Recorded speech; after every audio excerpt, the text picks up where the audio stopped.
What's up, guys? Mr. Tony Stark here, and today I have for you a more serious commentary, something that may invoke a little bit of controversy or some stern discussion in the comments section. As you can tell by the title, we're going to be talking about gun control, my stance on gun control, and what I think about gun control all over the world. I'm not going to be focusing on one specific country or specific set of laws or anything like that. Obviously, I live in the United States, so I have a set of rules and laws that I have to live by, and so forth, but I'm going to be speaking about gun control and guns in general. Before we do get into that, you're going to be watching some Black Ops 2 in the background. A lot of people will be like, why are you talking about gun control over a video game with guns in it? Well, this is a channel that mainly focuses on Call of Duty, so that's what you're watching in the background. It is a 40-4 gameplay on the map Slums. I think it's kill confirmed using the Cap 40. Now, this was before it was nerfed, so you will see how OP it in fact is. So moving on into gun control, over the past few weeks I've had several people ask me my views on gun control, being that I am very open about the fact that I own weapons and I own firearms, and I just actually bought a brand new handgun just the other day, one for concealed carry, so I can walk around with it. And a lot of you are going to be like, wow, you can walk around with a gun? Yes, I can. That's one of the freedoms of living in the United States, and it's also something that is taken for granted, and it's something that could be a good and a bad thing. So getting right into it, obviously you can tell right off the start that I'm actually okay with guns. I'm okay with firearms. I'm okay with the fact that we're allowed to carry them, that I'm allowed to carry them, and I think that most people, most human beings that are sane, that are in the right mind, should be able to protect themselves with whatever means that may come. But focusing more on the fact that I'm okay with owning a weapon, I think it all comes down to the owner itself and the responsibility not being put on the weapon itself, but the person carrying it. My father always said, and I'm sure he got this quote from somewhere else, but he said, gun control is shooting what you're aiming at. Meaning that if I pull up a firearm and aim it at somebody and I shoot them, the gun's not the one that's at fault, it's the shooter. Now, I don't think any of us can argue that if you set a gun down on a table, it would not fire at anyone, it would not shoot at anyone unless it was provoked. No, I'm kidding. Unless it's, malfunctioned or, some other means. Unless you pick up that gun and shoot it and pull the trigger, that gun is not going to hurt anyone, right? I think we can all agree on that.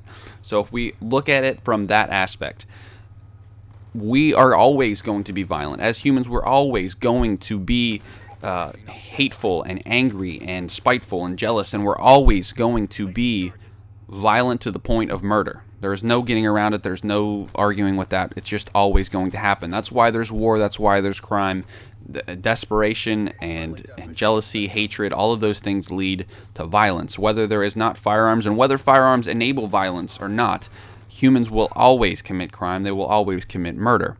So from my own perspective, putting the blame on firearms and saying that we need stricter gun laws, we need to ban certain weapons, we need to, make sure that just guns don't spread around as rampantly as they are. And while that may be true to some degree, I think that stricter gun laws may be necessary in some parts, depending on the area and depending on what kind of environment it is. I do not think that you can say to any person, any human being that's sane and in their right mind, that deserves the right to defend themselves, that they cannot own a firearm. Why? Because that criminal that already has a gun is getting that gun, whether legally or illegally. They're still going to get it whether or not you take guns away from people. And that in and of itself is enough reason, enough excuse for me to want to own a firearm and want to be allowed to own a firearm. If you go back to the very first murder ever documented in the history of the world, and this isn't going to turn into a religious debate. I'm not going to have a debate over your faith and your beliefs, but the first murder that was ever documented was in the book of Genesis in the Bible, where Cain killed his brother Abel. He didn't kill him with a gun. He didn't kill him with a knife. He didn't kill him with any sort of weapon. He overtook him over jealousy, over hatred, over anger. He was overcome with these emotions, and he killed his brother.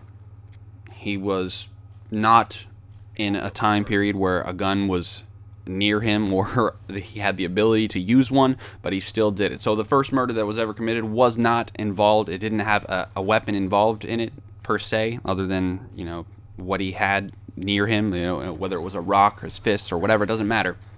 The fact of the matter is that emotions control humans, and emotions control your actions, and emotions will always control humans' actions. So, with that being said, do I think that any sort of weapon, any sort of